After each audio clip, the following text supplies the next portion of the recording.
Итоги сотрудничества компании Microsoft с нашей республикой в этом году и основные направления развития сотрудничества на 2015-2016 годы обсудили сегодня в Министерстве связи республики. Отдельным вопросом стал пункт об открытии в Якутии Центра обучения граждан. Подробности далее.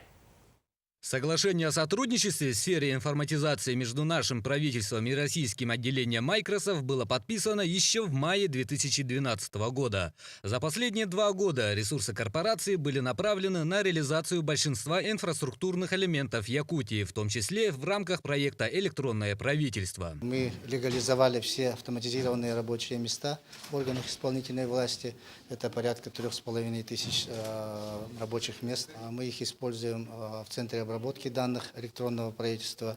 Мы будем в дальнейшем использовать еще по такой их разработке в централизованной системе безопасности. Также активно идет работа по созданию в улусах республики центров повышения компьютерной грамотности населения на бесплатной основе. Мы сегодня обсуждаем расширение нашего технологического партнерства на ближайшие годы, что предстоит еще сделать, потому что Россия для себя выбрала путь инновационного развития экономики, и немалой составляющей здесь является IT-технологии.